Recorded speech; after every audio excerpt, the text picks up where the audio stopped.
Hello again, everyone. Welcome to our August 2025 newsletter. As per usual, I am Jon with Jon Loves Dogs. Thank you so much for being here with me. To those of you who do actually watch some of the videos, I appreciate that. I will also, as usual, again, put the notes in the email for those of you who just want quick reference. I'll jump right into it this month. There's been a lot going on. Last month in July, we talked a little bit about how I'm building up the team, what our goals are with that. You will have seen our new team members in the field. We currently have 6 employees. I am interviewing another today, actually, in about half an hour. So that will be our 7th employee. I want to know how they're doing. You guys can use the feedback surveys. As you know, whenever we complete a service with you, you do receive an email that has all of our photos, the blurbs, all of that stuff. There is an option at the bottom. It's just like a little how did we do thing. It has 3 different smiley faces. One is angry, one is medium, one is happy. Feel free to use that. That does not go to our employees who are performing the service. That goes straight to leadership, which is basically just me at this point. I want to know if you prefer more photos, if you prefer more, in the summary about what your dogs did, if you feel like that is not up to par, if you feel like we are not doing well in customer service and animal handling, anything you feel like we could improve, even if you have some constructive, creative ideas for services for us to provide, feel free to add that as well. Those are really important. Thank you to those of you who have used that. The feedback has been really good so far. But again, when I started hiring people, it was very important to me that there's no drop off in service. I don't want this to be a situation where you feel like our services are getting watered down. You're not getting the same care that you used to get. Back when it was just me solo. I want there to be no discernible difference. Now, obviously, it's not always going to be 100%. People are going to make mistakes. People are going to do things differently. Maybe, they don't vibe as well with you as I did, or maybe they're better. I don't know. But we want to be the best. So the feedback surveys help that. A lot of how I'm training my people involves setting up a lot of standard operating procedures, checklists. I think all of you at this point have seen me with them in person. We never do a cold handoff for a new dog. So if I have someone who's just meeting your dog for the first time, I will always be there. I will always be there to introduce them, give them a briefing on your dog, what their triggers are, what they like, where they like to walk, do they poop, do they not poop on walks, how to access your home, whatever. I like to be on hand to do that, at least for the first time. So that's something that we're doing. And as we promote our employees and have them move up the ranks and gain seniority, we are going to be doing field tests. We're going to be doing written tests for them, just to ensure that these service standards don't slip. That's extremely important to me. It's a lot, really. I don't know that a lot of other pet sitting and dog walking companies are doing this sort of intensive training, but we are also, just frankly, from what I've seen on our job ads versus doing the market research that I've done, we pay our people better than other pet sitting companies do. And so that's, I think, the offset for people when they're coming in. Like, hey, there's a lot of structure here. I'm going to be, I don't want to say strict, but if I feel like someone is not up to par, I'm going to let them know about that. And this is all covered in the interview process. Like, hey, this isn't Rover. You're not just showing up. This isn't WAG. You don't just show up, take someone's dog out and bring them back. We really have a dedication to great service. And I hope that shows through. That's super important to me. Right now, the goal is I want to expand to a team model, but I want us to be the best. If we're not the best, if you feel like you get a better experience elsewhere, I want to know what we're not doing, and I want to make sure that we're doing that. And honestly, most of this started off as me learning what not to do from some of the independent walkers that I was using through things like Rover and WAG, and the people in our complex who will watch dogs and walk dogs. Things like ghosting, inconsistent communication, crappy reports, things that are sent. If you're spending half an hour or 45 minutes with my dog and you send me one photo, what the heck were you doing the whole time? I mean, it's really not that difficult to just send a handful of photos and put some effort into the summary at the end. My fiance and I have 2 cats and a dog. I've grown up with animals my entire life. I cannot remember any point in my life from being a small child to being an adult that I didn't have a dog in the house. So I like to think that I know, as a pet owner who uses sitters and walkers, what I'd like the service to be. And that's what we're working towards. Safety also obviously is very important. It's very hot. It's been, actually, this week's been pretty nice, but it's been very hot the past month. So the heat for the dogs, what is too hot? When is the pavement too hot? These are AQI, the air quality. When is that not up to par? These are all things that I'm covering like day one with my team members. Also things like key management, like remembering to lock your place when we have the dog out for a walk, making sure we're securing the key, not misplacing the key, keeping our lock boxes secure. Proper enrichment for the dogs, working on light training for you guys, making sure that they have time to sniff when we're walking them, making sure if they need exercise, they get that. Client communications, fast replies. I think we're pretty good at that.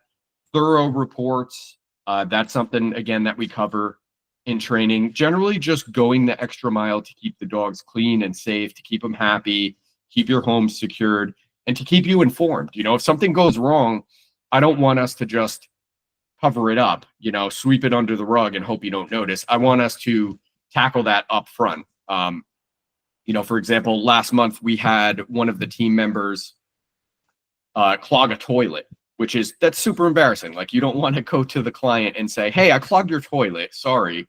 That could have been something where our team member just left and was like, "I'll just hope that nobody ever notices this or mentions it again." And they didn't do that. So credit to them. I didn't even have to tell that team member, "Hey, you need to tell the client this." The team member just did it automatically. Said, "Hey, I'm sorry. I tried to plunge. I couldn't get it. Let us know if we can help more." So things like that. We want to be upfront. We want to nip it in the bud. If something goes wrong, we want to be totally honest about it and work with you and make sure that you are aware of it and that we've taken all the steps that we should be taking to ensure that your pet is healthy and safe. And in addition to this, we raised prices multiple times this year, and all of you have stuck with us, and I'm endlessly grateful for that.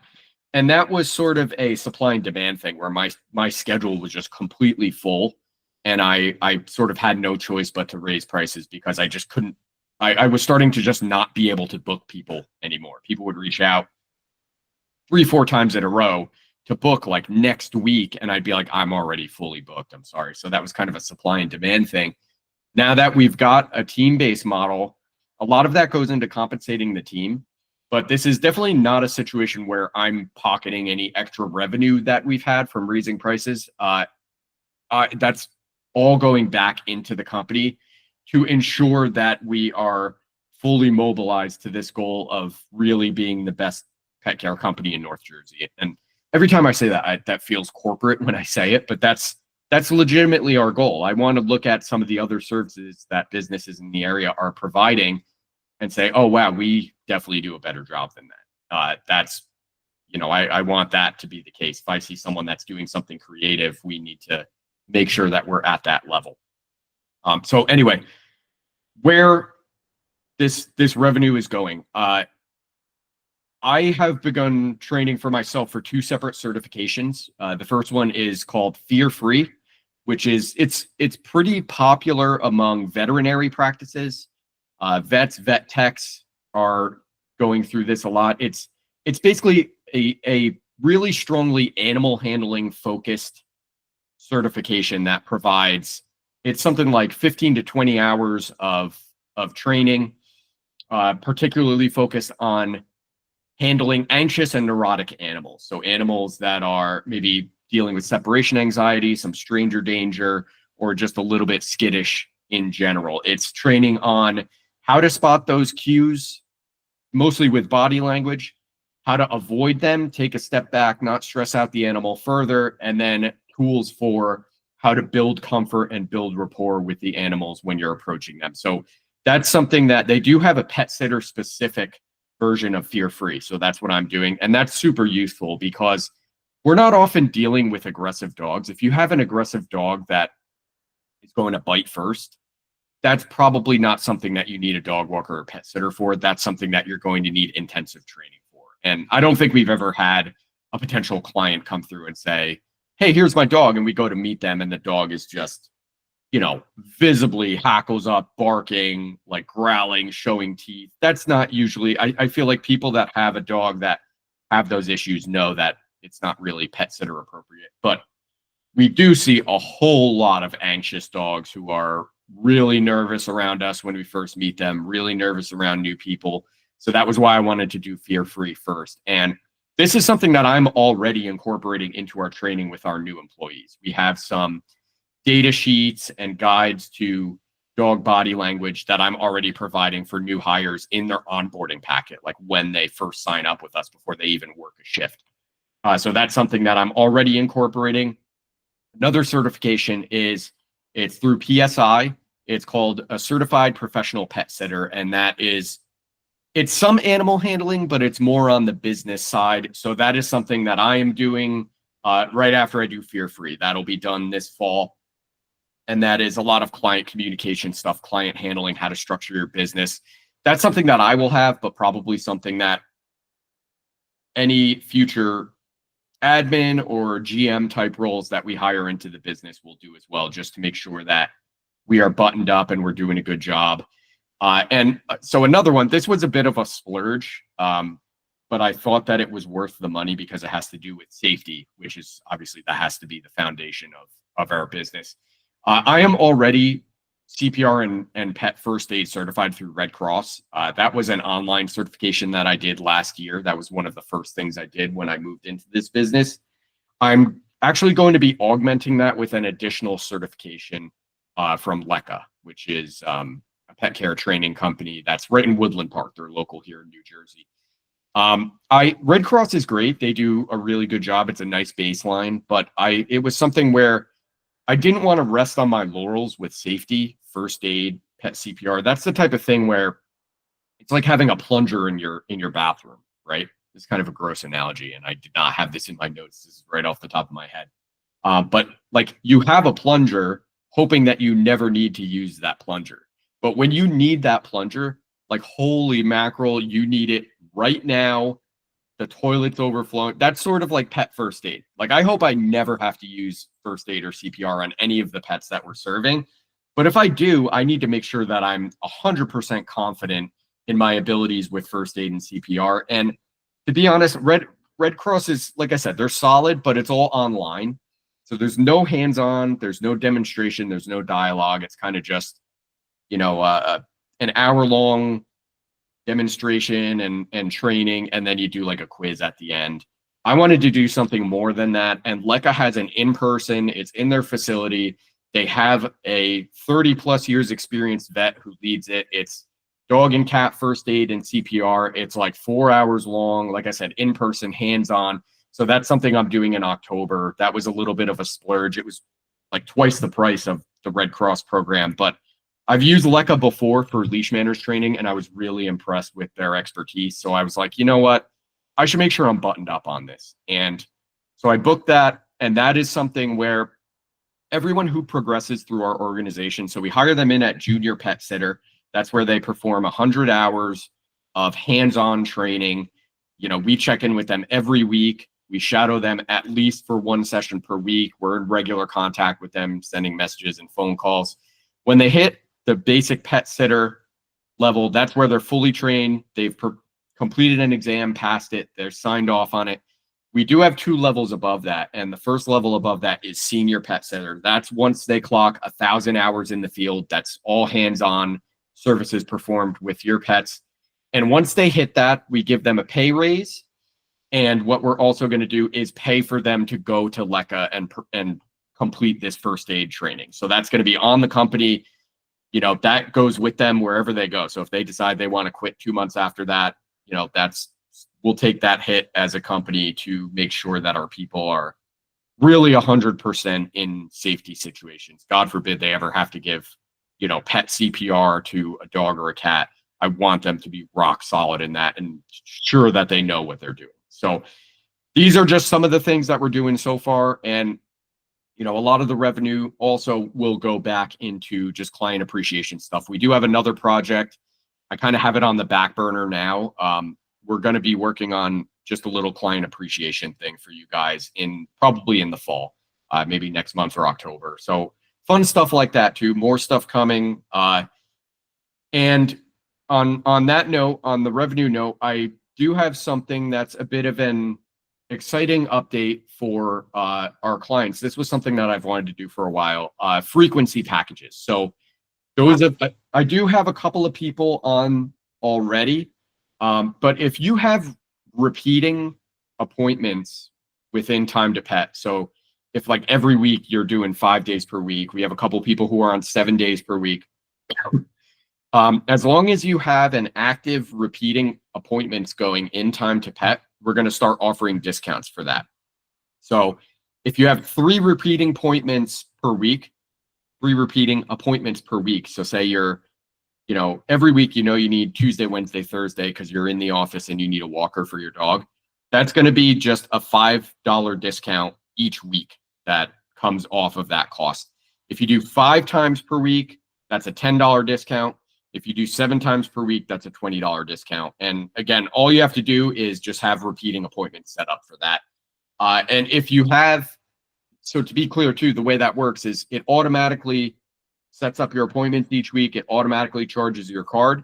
You can also go into Time to Pet. If you say, for example, next week you're on vacation, you don't need walks. You can go into Time to Pet and clear out those walks without halting the repeating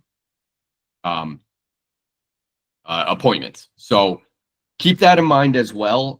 You know, this isn't a situation where like you have to have 5 times per week every single week. As long as you have the repeating appointment set up there, you could retool it. You can go into next week and cancel out one of them if you don't need it. But the bare minimum is 3 times per week, and the minimum service level is 30-minute appointments. So if you're doing 5 times per week at 20-minute appointments, this does not apply to that. If you're doing 3 times per week, even the same day, 30-minute appointments, you're going to start getting $5 per week off of that. And another thing about this too that's great is if you need an extra appointment here or there, that discount also applies to anything extra that you book. So that affects what you pay per service for 30-minute services. So if you need like an extra 2 services on Saturday because you're going to be out with the family and you need someone to come through and walk your dog, you'll also see the discount prorated on any of those extra appointments that you have. So that's something to keep in mind as well.